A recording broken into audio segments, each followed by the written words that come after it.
Hi there. My name is Ellie Shefi, and I am so excited to share an excerpt from my chapter in the incredible book, Women Living Fearlessly. If I just do what I'm told, then maybe I won't get hurt. That fear was my life for years. In my mind, the path of least resistance equaled survival, but it actually meant my death. Things got bad during the summer of 2000. I was supposed to be starting my second year of law school, but instead, I was in the hospital from the stress of living in fight or flight, and my organs and bodily systems were failing. You see, I had developed somatoform disorder, and my body physically manifested my emotional trauma. A doctor who figured out that spousal abuse was causing my illnesses contacted my father and said, "I think this is what's happening, and your daughter will be dead by Christmas." Well, that was all my father needed to hear. He reached out to the local law enforcement and he organized my rescue. I had no part in the plan. I knew the situation was dire, but I would not leave on my own. I was so debilitated that I was a shell, an automaton that simply did what I was told by my ex-husband. My health had deteriorated to the extent that my life literally depended on the help of others to get me out. 4 police officers, plus my dad, came to our apartment. 2 officers pinned down my ex-husband, while 2 took my arms and pulled me out. My dad waited in a running car, and as soon as the officers put me in the back seat, he hit the gas and drove 38 hours across the country to get me to safety. I was put into hiding and given a fake name. I became a ghost, on paper and to myself. I was placed in a home with a man I didn't know. I was terrified and would barricade the doors and windows every night. I barely left my room and had lost all ability to make a decision. Every single day for months, I ate the exact same thing for breakfast, lunch, and dinner because no one told me what to eat, and I simply was not capable of making my own decisions or functioning independently.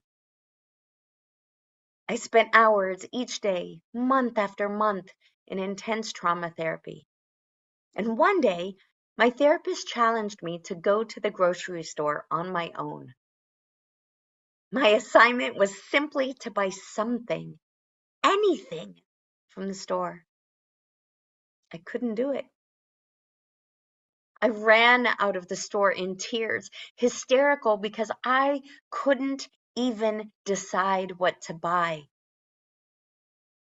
As I stood in the grocery store parking lot, sobbing uncontrollably and utterly broken, something shifted in me. That's when I had my first major moment of fearlessness. I finally understood that if things were going to get better, I had to be the one to change it. I had to be the one to decide that my life was worth more, that I was worth more. I had to be the one to decide that I was worth living a joyful life that I loved. I had to face my fears and step into action. Instead of seeing myself as the girl whose future had been snatched from her, I had to choose to see my situation as an opportunity. I'm complete ashes, I told myself. This is ground zero for my life. But what an incredible opportunity I have to start over from scratch and to rebuild myself into exactly who I want to be. What an amazing gift that in starting over, I get to define for myself who I will be, what I will stand for, and how I will live my life from this point forward. What freedom! I recognized right then and there that my experiences were a blessing. I finally understood that I was powerful beyond measure and that I actually had control over my life in all aspects, even those that I had thus far felt powerless to control. I realized that I had the power to write my own story the way I wanted it to be. Not my ex-husband, not my parents, not society, and not labels placed upon me by outside observers. But me, I had the power to choose. And I had the power to do anything and be anyone I desired. I had the power to create and live life on my own terms. I just had to lean into being bold and living fearlessly. A lot has happened in the decades since my rescue and resurrection. I've continued to design my life deliberately and with intention, based on that initial moment of fearlessness, through every obstacle life has thrown my way. Now, just because I decided to take control of my life once, however, doesn't mean that I'm magically in this impervious, unshakable state of perpetual power and positivity. Choosing how I show up in each moment, it's a daily decision, a daily practice.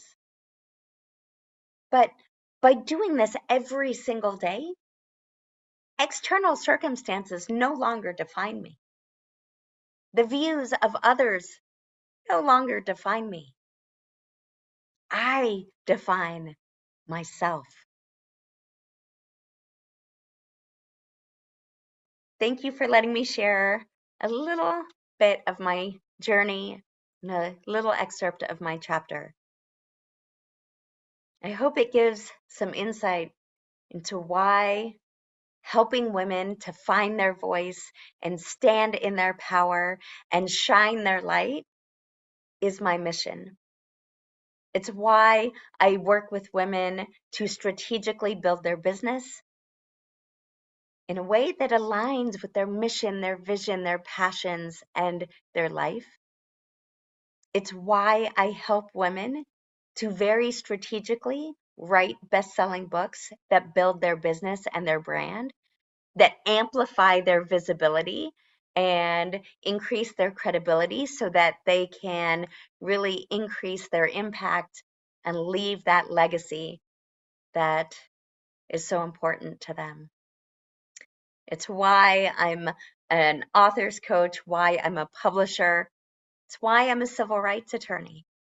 It's why I'm a change maker and a champion for women to drive change.